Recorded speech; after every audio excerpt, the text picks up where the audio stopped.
ದ್ವಿತೀಯ ಪಿಯುಸಿ ಕನ್ನಡ ಕದಡಿದ ಸಲಿಲಂ ತಿಳಿಬಂದದೆ. ಒಂದನೇ ಪದ್ಯ ಅಂತ ಹೇಳ್ಬೋದು.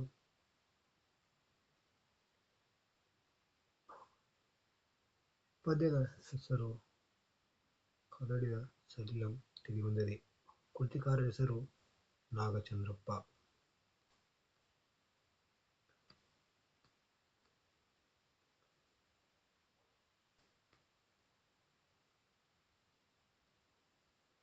ಇಲ್ಲಿ ಪದಗಳ ಅರ್ಥ ನೋಡಬಹುದು.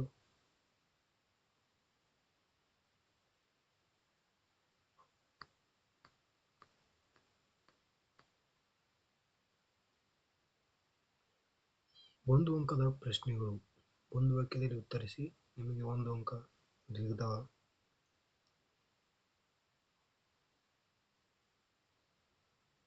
ರಾವಣನು ಸೀತೆಯನ್ನು ಎಲ್ಲಿರಿಸಿದನು?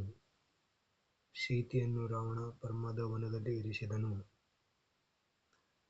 ಯಾರನ್ನು ಕೊಲ್ಲುವುದಿಲ್ಲವೆಂದು ವಿದ್ಯಾದೇವತೆ ಹೇಳಿತು?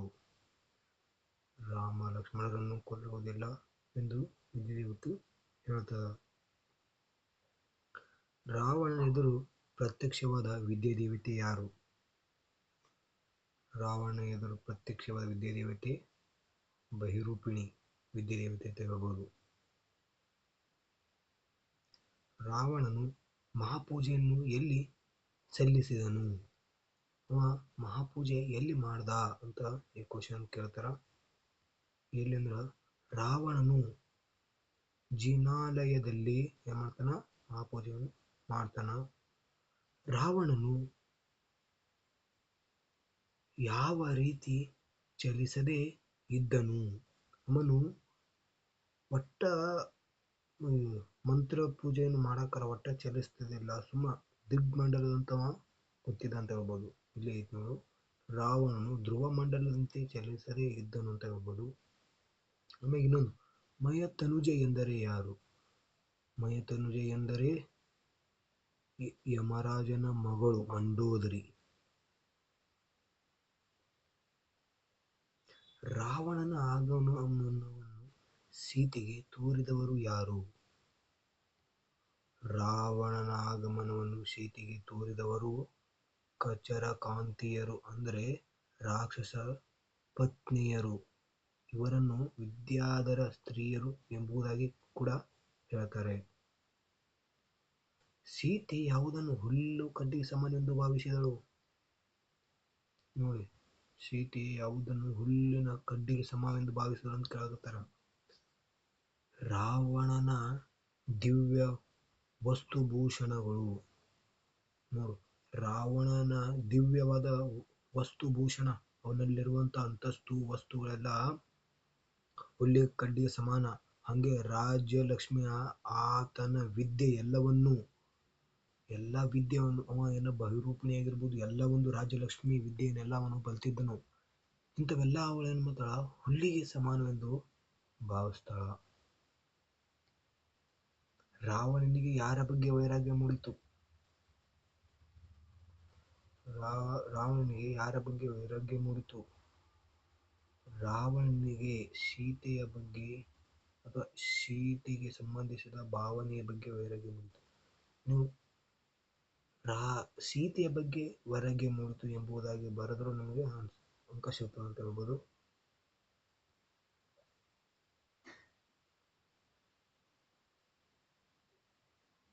ಸೀತೆ ರಾವಣನನ್ನು ಏನೆಂದು ಬೇಡಿಕೊಂಡಳು?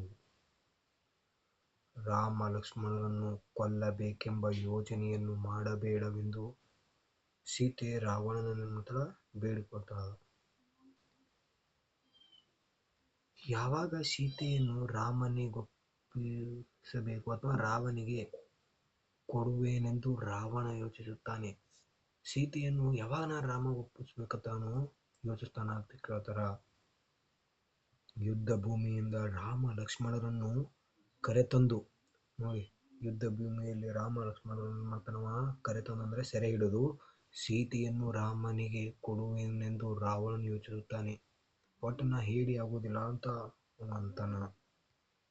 ಇದು ಮೇನ್ ಇಂಪಾರ್ಟೆಂಟ್ ಕ್ವಶನ್ ಅಂದ್ರೆ ಇದು 100% 2026ರಲ್ಲಿ ಕೂಡ ಬಂದಿದೆ ಅಂತ ಹೇಳ್ಬೋದು. ಸೌಮಿತ್ರಿ ಎಂದರೆ ಯಾರು? ಸೌಮಿತ್ರಿ ಎಂದರೆ ಲಕ್ಷ್ಮಣ. ಅವನಿಗೆ ಯಾಕೆ ಸೌಮಿತ್ರಿ ಅಂತ ಯಾಕೆ ಕರೀತಾರಂದ್ರೆ ಸುಮಿತ್ರಾ ದೇವಿಯ ಮಗ.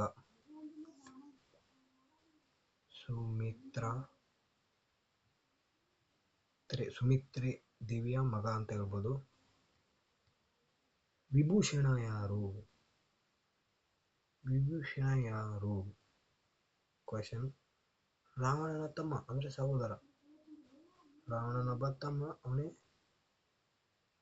ವಿಭೀಷಣ ಅಂತ ಹೇಳ್ಬೋದು. ಈಗ 3 ವಾಕ್ಯಗಳಲ್ಲಿ ಉತ್ತರಿಸಿ. 2 ಅಂಕದ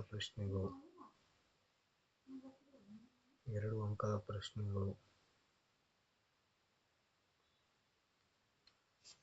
ರಾವಣನಿಗೆ ಸೀತೆಯ ಬಗ್ಗೆ ವೈರಾಗ್ಯ ಮೂಡಿದ ಸಂದರ್ಭವನ್ನು ವಿವರಿಸಿ. ರಾವಣನಿಗೆ ಸೀತೆಯ ಬಗ್ಗೆ ವೈರಾಗ್ಯ ಮೂಡಿದ ಸಂದರ್ಭವನ್ನು ವಿವರಿಸಿ.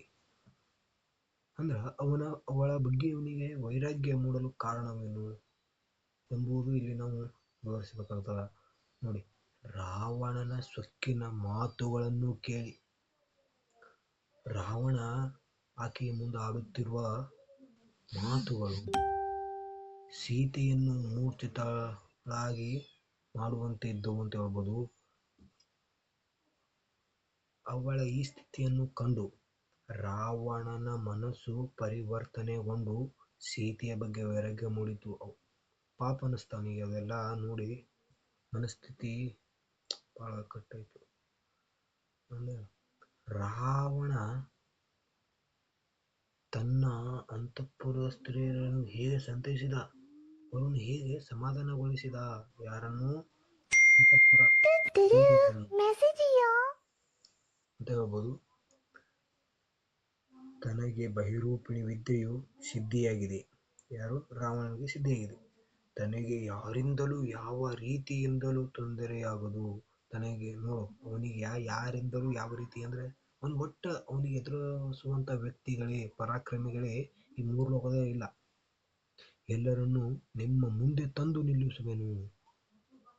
ಹೀಗಾಗಿ ರಾವಣನು ಅಂತಃಪುರದ ಸ್ತ್ರೀಯರನ್ನು ಸಂತೈಸಿದ. ಅವರಿಗೆ ಒಳ್ಳೆ ಸುಮ್ಮ. ಆಮೇಲೆ ನೋಡಿ 3ನೇ ಪ್ರಶ್ನೆ. ಬಹಿರೂಪಿಣಿ ವಿದ್ಯೆಯು ರಾವಣನಿಗೆ ಏನೆಂದು ಆಶ್ವಾಸನೆ ಇಟ್ಟಿತು?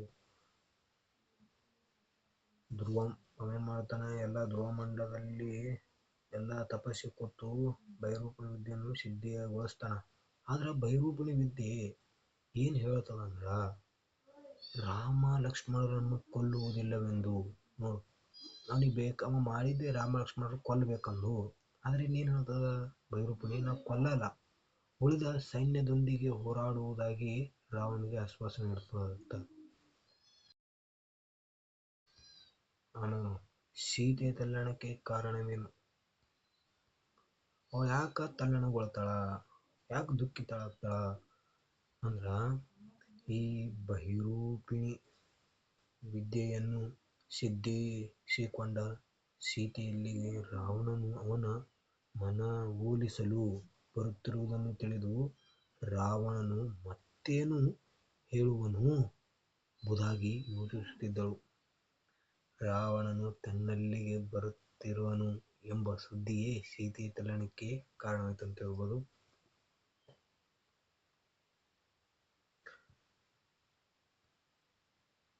ರಾವಣನು ಸೊಕ್ಕಿನಿಂದ ಸೀತೆಯನ್ನು ಉದ್ದೇಶಿಸಿ ಆಡಿದ ಮಾತುಗಳಾವು. ಸೊಕ್ಕಿನಿಂದ ಆಡ್ತಾನೆ. ಏನ್ ಆಡ್ತಾನ? ರಾವಣನು ಸೊಕ್ಕಿನಿಂದ ಸೀತೆಯನ್ನು ಉದ್ದೇಶಿಸಿ ಏನ್ ಹೇಳ್ತಾನಂದ್ರ, ತನಗೆ ವಿದ್ಯಾಧಿದೇವತೆಯಿಂದ ಬಹಿರೂಪಿಣಿ ವಿದ್ಯೆಯು ಸಿದ್ಧಿಸಿರುವುದರಿಂದಾಗಿಯೂ ಇನ್ನು ತನಗೆ ಅಸಾಧ್ಯವಾದುದನ್ನೆಲ್ಲ ನೀನು ನನ್ನ ನೆಚ್ಚಿನ ರಾಮನ ಆಸೆಯನ್ನು ಬಿಟ್ಟು ನನಗೆ ಒಡಂಬಡು, ನನಗೆ ನೀನು ಒಪ್ಪಿಕೋ, ಸಾಮ್ರಾಜ್ಯ ಸುಖವನ್ನು ಅನುಭವಿಸು ಎಂದು ನುಡಿದನು ಅಂತ ಹೇಳ್ಬೋದು. ಈಗಲೇ ಸೀತೆಯನ್ನು ರಾಮನಿಗೊಪ್ಪಿಸಲು ರಾವಣ ಬಯಸಲಿಲ್ಲವೇಕೆ? ಮೇನ್ ಕ್ವಶನ್ ಇದು. ಸೀತೆಯನ್ನು ರಾಮನಿಗೊಪ್ಪಿಸಲು ರಾವಣ ಯಾಕೆ ಬಯಸಲಿಲ್ಲ? ತನಗೆಲ್ಲ ವೈರಾಗ್ಯತೆಲ್ಲ ಮುಡಿತು, ಅವಳ ಬಗ್ಗೆ ಮನ ಪರಿವರ್ತನೆ ಎಲ್ಲ ಆಗಿತ್ತು, ಅವಳ ಬಗ್ಗೆ ಒಂದು ಕರುಣೆಯನ್ನು ಹುಟ್ಟಿತ್ತು, ಯಾಕೆ ಒಪ್ಪಿಸ್ಲಿಲ್ಲ? ಈಗ ಆನ್ಸರ್ ನೋಡ್ರಿ, ಈಗಲೇ ಸೀತೆಯನ್ನು ರಾಮನಿಗೊಪ್ಪಿಸಿದರೆ ತನ್ನ ಪರಾಕ್ರಮವೂ ಧೈರ್ಯವೂ ಶೌರ್ಯವೂ ಖ್ಯಾತಿಯೂ ನಾಶವಾಗುತ್ತದೆ ಎಂದು ಭಾವಿಸಿ. ನೋಡು, ಪಟಕನೆ ಮತ್ತು ಅಷ್ಟೆಲ್ಲ ಪರಾಕ್ರಮಿಯಾದ ಅವನು ಪಟಕನೆ ಒಯ್ದು ರಾಮನಿಗೆ ಒಪ್ಪಿಸ್ದಂದ್ರ ತನ್ನ ಎಲ್ಲ ಪರಾಕ್ರಮ ಆಗಿರ್ಬೋದು, ಧೈರ್ಯ, ಅವನೊಂದು ಶೌರ್ಯ, ಖ್ಯಾತಿ ಎಲ್ಲ ನಾಶವಾಗ್ಬಿಡ್ತದ ಎಂದೇನು ಮಾಡ್ತಾನವ ಭಾವಿಸಿ ರಾವಣನು ಸೀತೆಯನ್ನು ಈಗಲೇ ರಾಮನಿಗೆ ಒಪ್ಪಿಸಲು ಬಯಸಲಿಲ್ಲ.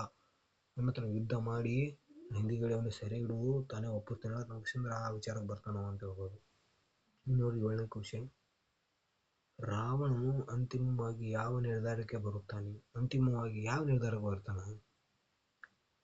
ತನ್ನ ಬಾಹುಬಲದಿಂದ ಎರಡೂ ಕಡೆ ಸೇನೆಯು ಹೊಗಳುವಂತೆ, ಎರಡೂ ಕಡೆ ತನ್ನ ಒಂದು ಸೇನೆ ಹೊಗಳುವಂತೆ ಹೋರಾಡಿ ಕೊನೆಯಲ್ಲಿ ರಾಮ ಲಕ್ಷ್ಮಣರನ್ನು ರಥಹೀನರನ್ನಾಗಿ ಮಾಡಿ, ರಾಮ ಲಕ್ಷ್ಮಣರನ್ನು ರಥಹೀನರಂದ್ರ ಆ ಒಂದು ಯುದ್ಧದಲ್ಲಿ ಅವರನ್ನು ಹೇಡಿಗಳನ್ನಾಗಿ ಮಾಡಿ, ಅಂದ್ರೆ ಸೋಲಿಸಿ ಅವರನ್ನು ಕರೆತಂದು ತಾನೇ ರಾಮನಿಗೆ ಸೀತೆಯನ್ನು ಒಪ್ಪಿಸುವೆ ಎಂದು ರಾಮನು ಅಂತಿಮ ನಿರ್ಧಾರಕ್ಕೆ ಬರ್ತಾನ.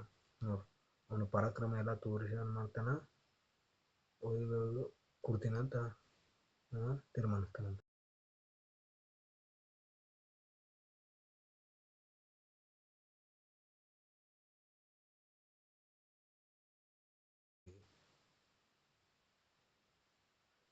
ರಾಮ ತನ್ನ ಆಪ್ತರನ್ನು ಕುರಿತು ಈ ರೀತಿ ಹೇಳಿದನು: ಸೀತೆಯು ತನ್ನ ಗುಣವನ್ನಾಗಲಿ ದಿವ್ಯಾಭರಣವನ್ನಾಗಲಿ ರಾಜಲಕ್ಷ್ಮಿಯನ್ನಾಗಲಿ ಬಯಸದೆ ಅದನ್ನು ತನ್ನ ಕೈಯಲ್ಲಿ ಹುಲ್ಲು ಕಡ್ಡಿ ಹಿಡಿದು ಅದನ್ನು ತುಣಕ್ಕೆ ಸಮಾನವೆಂದು ಭಾವಿಸಿದಳು. ಇಂತಹ ಗುಣವಂತಳಾದ ಸತಿಯನ್ನು ನಾನು ಹೇಗೆ ತಾನೇ ತನ್ನ ಪಾಪದೃಷ್ಟಿಯಿಂದ ಗುಣಹಾನಿ ಮಾಡಲಿ? ಕಾರಣವಿಲ್ಲದೆ ಕರ್ಮವಶದಿಂದ ಕಾಮಮಮತೆಯನ್ನು ಹೊಂದಿ ತನ್ನ ವಂಶದ ಹಿರಿಮೆಯನ್ನು ಅಳಿಯುವಂತೆ ಮಾಡಿದೆ. ಪ್ರಾಣಪ್ರಿಯರಾದ ಇವರನ್ನು ಅಗಲಿಸಿ ಅವಿವೇಕಿಯಾದೆ. ಆ ಮಾನಿನಿಗೆ ದುಃಖವನ್ನು ತಂದೆ. ವಿಭೀಷಣ ಹಿತನುಡಿಗಳನ್ನು ತಿರಸ್ಕರಿಸಿ ಅಭಿಮಾನದ ಖೇಡವನ್ನು, ಹಿರಿತನವನ್ನು, ಭಾವನೆಯನ್ನು, ಉತ್ತಮ ಗುಣವನ್ನು ಮರೆತೆ ಎಂಬುದಾಗಿ ಉದ್ವೇಗದಿಂದ ಹೇಳಿಕೊಂಡನು. ನೋಡಿ, 5-6 ವಾಕ್ಯದಲ್ಲಿರುತ್ತವೆ. ಮೇನ ಇಲ್ಲಿ ನಿಮ್ಗೆ ಅತಿ ಹೆಚ್ಚು ಅಂಕಗಳನ್ನು ಪಡೆದುಕೊಳ್ಳಬಹುದು. ರಾವಣನಲ್ಲಿ ಕಂಡುಬರುವ ಪಶ್ಚಾತ್ತಾಪ ಕವಿ ಹೇಗೆ ನಿರೂಪಿಸಿದ್ದಾನೆ ನೋಡಿ. ರಾವಣನೊಂದು ಪಶ್ಚಾತ್ತಾಪ, ಅವ ಹೇಗೆ ದುಃಖಿತಗೊಳ್ತಾನ, ಅವನ ದುಃಖವನ್ನು ಹೇಗೆ ವ್ಯಕ್ತಪಡಿಸ್ತಾನ ಅಂತ ಕೇಳ್ತಾರ. ಆನ್ಸರ್ ನೋಡಿ ಇಟ್ಟಿರಿ.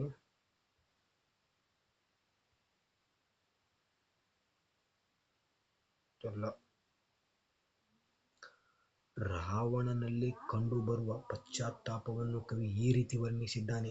ಯಾವ ರೀತಿ ಅಂದ್ರ, ರಾವಣನ ಮಾತುಗಳನ್ನು ಕೇಳಿ ಜಾನಕಿ ಮೂರ್ಛಿತೆಯಾಗಲು ರಾವಣನಲ್ಲಿ ಅನುಕಂಪ ಹುಟ್ಟಿ, ರಾವಣನ ಮಾತುಗಳನ್ನು ಕೇಳ್ತಾಳ ಜಾನಕಿ ಅಂದ್ರೇನು, ಸೀತೆ ಮೂರ್ಛಿತಳಾಗ್ತಾಳ. ಅವಳ ಮೇಲೆ ಅವನಿಗೆ ಅನುಕಂಪ ಹುಟ್ಟುತ್ತದ. ಯೋಚಿಸಲು ತನ್ನ ಕರ್ಮಾಧೀನತೆಯಿಂದ ಹುಟ್ಟಿದಂತಹ ಕೆಟ್ಟ ಪಾಪದ ಕೆಟ್ಟ ಪರಿಣಾಮವನ್ನು ತಾನೇ ಅಳೆದುಕೊಂಡನು. ಕದಡಿದ ನೀರು ತಿಳಿಯಾಗುವಂತೆ ತನ್ನಿಂದ ತಾನೇ ತಿಳಿದುಕೊಂಡ ಮನಸ್ಸು ತಿಳಿಯಾದ ರಾವಣನಿಗೆ ಸೀತೆಯ ಬಗ್ಗೆ ತಾನಿಟ್ಟಿದ್ದ ಸಂಬಂಧದ ಬಗ್ಗೆ ವೈರಾಗ್ಯ ಹುಟ್ಟಿತು ಅಂತ ಹೇಳ್ಬೋದು.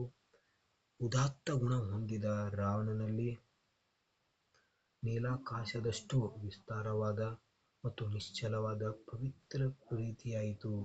ಆತನ ಮನದಲ್ಲಿ ಮೂಡಿದ ಕಾರುಣ್ಯ ರಸವೇ ಸೀತೆಯ ಉಂಟಾಗಿದ್ದ ಕಾಮಾಸಕ್ತಿಯನ್ನು ತೊಡೆದು ಹಾಕಿತು ಅಂತ ಹೇಳ್ಬೋದು. ಇದನ್ನು ಕವಿ ಈ ರೀತಿ ವರ್ಣಿಸಿದ್ದಾನೆ: ಹತ್ತಿಕೊಂಡ ಸಂಜೆಯ ಅನುರಾಗವನ್ನು ಸೂರ್ಯನು ತೊರೆಯದಿರುವನೇ. ಮನಸ್ಸಿನ ದುರಾಸೆಯಿಂದ ಎಲ್ಲಿಯಾದರೂ ಕೆಟ್ಟದ್ದನ್ನು ಆಚರಿಸಿದರೆ ಉತ್ತಮನಾದವನು ಅದನ್ನು ತೊರೆದು ಬಿಡುವನೇ ಎಂಬುದಾಗಿ ವರ್ಣಿಸಿದ್ದಾನೆ ಅಂತ ಹೇಳ್ಬೋದು.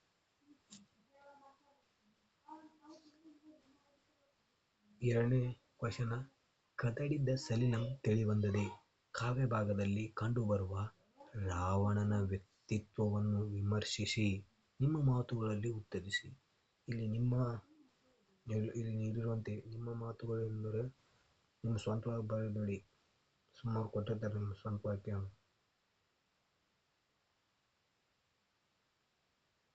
ಕದಡಿದ ಸಲಿಲಂ ತಿಳಿಬಂದದೆ. ಕಾವ್ಯ ಭಾಗದಲ್ಲಿ ಕಂಡುಬರುವ ರಾವಣನ ವ್ಯಕ್ತಿತ್ವ ಪ್ರಶಂಸನೀಯವಾಗಿದೆ.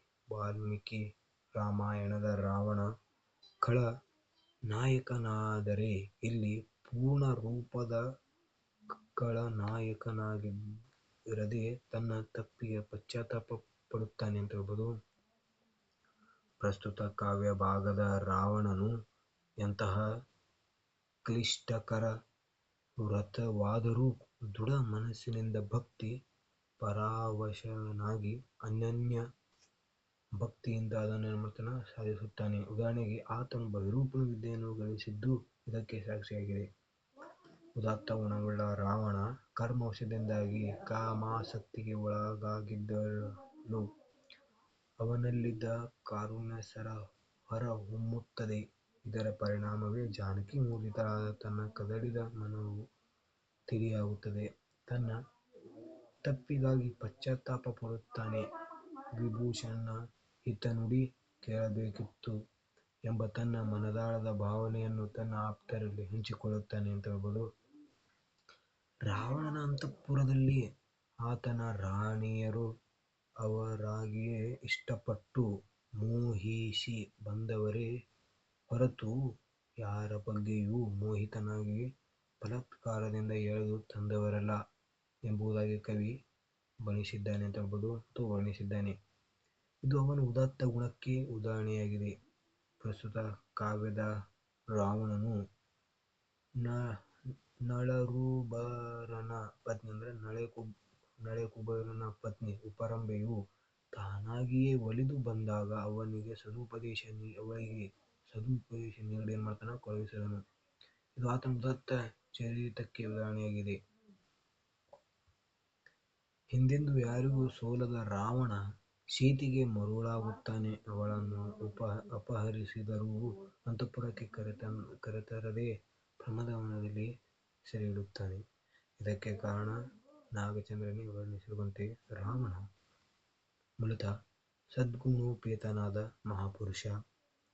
ಅಂತಹವನು ಕಾಲಕರ್ಮ ಸಂಯೋಗದಿಂದ ಅಲ್ಪ ದೌರ್ಬಲ್ಯವನ್ನಾಗಿ, ಆ ದೌರ್ಬಲ್ಯವು ಆಕಸ್ಮಿಕವೇ ಹೊರತು ಸ್ವಭಾವ ಸಹಜವಾದುದಲ್ಲ.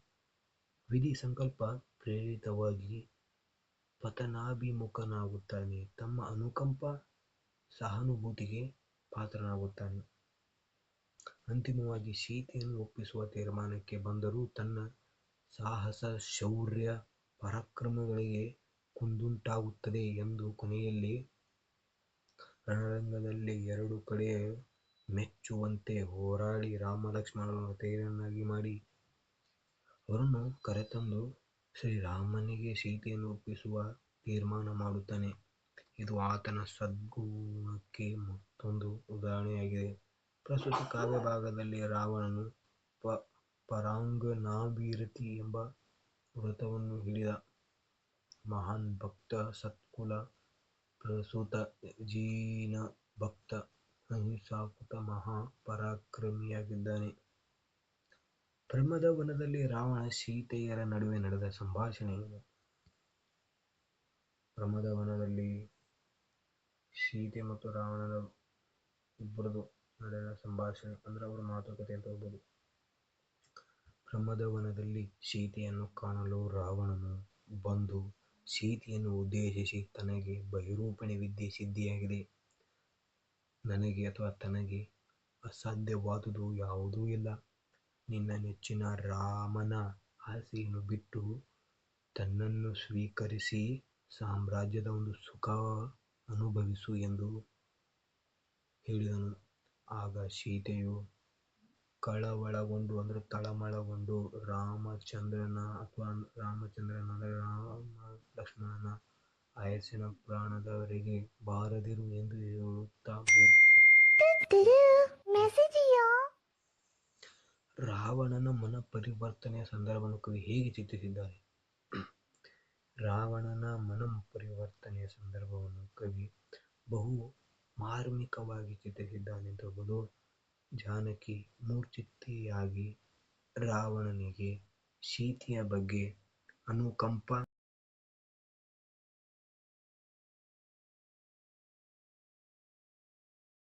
ಹುಟ್ಟಿತು. ತನ್ನ ಕರ್ಮಾಧೀನತೆಯಿಂದ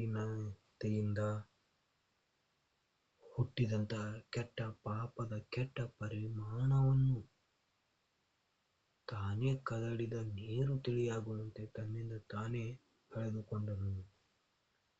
ಮನಸ್ಸು ತಿಳಿಯದ ರಾವಣನಿಗೆ ಸೀತೆಯ ಬಗ್ಗೆ ವೈರಾಗ್ಯ ಹುಟ್ಟಿತು. ಕವಿಯು ರಾವಣನ ಈ ಮನಃಪರಿವರ್ತನೆಯ ಸಂದರ್ಭವನ್ನು ಈ ರೀತಿ ವರ್ಣಿಸಿದ್ದಾನೆ. ಉದಾತ್ತ ಮನೋಗುಣವುಳ್ಳವನ ಮನಸ್ಸು ನೀಲಾಕಾಶದಂತೆ ವಿಸ್ತಾರವಾದ ಮತ್ತು ಸ್ಥಿರವಾದ ಪ್ರೀತಿಯಿಂದ ಕೂಡಿರುತ್ತದೆ. ಹತ್ತಿಕೊಂಡ ಸಂಜೆಯ ಅನುರಾಗವನ್ನು ಸೂರ್ಯನು ತೊರೆಯದಿರುವನೇ? ಮನಸ್ಸಿನ ದುರಾಶೆಯಿಂದ ಅಲ್ಲಿಯಾದರೂ ಕೆಟ್ಟದ್ದನ್ನು ಆಚರಿಸಿದರೆ ಉತ್ತಮನಾದವನು ತೊರೆದು ಬಿಡದಿರು. ಅಂತೂ ಮನಸ್ಸಿನಲ್ಲಿ ಮೂಡಿದ ಕಾರುಣ್ಯ ರಸವೇ ಸೀತೆಯ ಮೇಲೆ ಉಂಟಾದ ಪ್ರೀತಿಯನ್ನು ತೊಳೆದು ಕಳೆಯಿತು. ಸ್ವಭಾವದ ಪರಿಣತಿಯಲ್ಲಿ ಸ್ಥಿರವಾಗಿ ನಿಂತನು ಎಂಬುದಾಗಿ ಕವಿ ವರ್ಣಿಸಿದ್ದಾನೆ.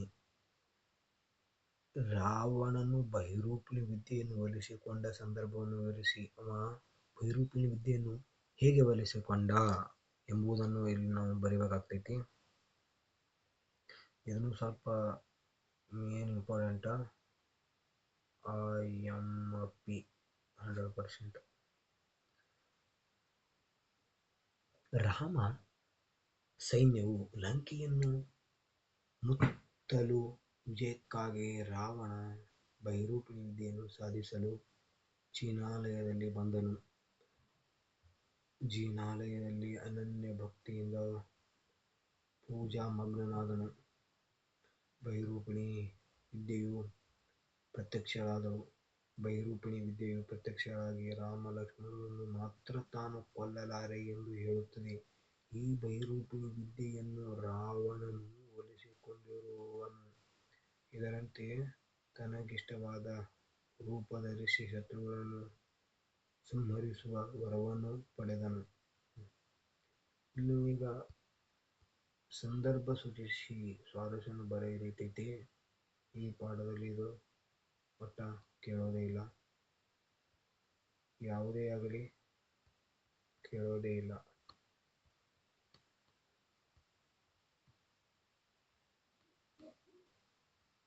ಯಾವುದೇ ಒಂದು ಕೇಳೋದೇ ಇಲ್ಲ. ಆದ್ದರಿಂದ ನೀವು ಅಕಸ್ಮಾತ್ ಎಲ್ಲಾನು ಬರಿತೀನಿ ಎಲ್ಲಾನು ಓದ್ತೀನಿ ಅಂದ್ರೆ ನೀವು ಬೇರೆ ಸಬ್ಜೆಕ್ಟ್ ಇರ್ತಾವಲ್ಲ, ಆ ಉಳಿದ ಸಬ್ಜೆಕ್ಟ್ ಓದಲು ನಿಮ್ಗೆ ಏನಾಗ್ತದ ತೊಂದರೆ ಬರ್ತದೆ. ಆದ್ದರಿಂದ ಇದನ್ನ ಹೇಳ್ತಿಲ್ಲ, ಸರ್ಕಾರ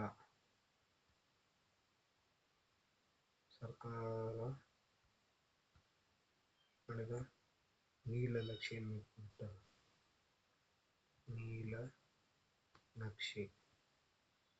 ಅದರಿಂದ ಇವುಗಳನ್ನು ಅಭ್ಯಸಿಸುವುದು ಉತ್ತಮವಲ್ಲ.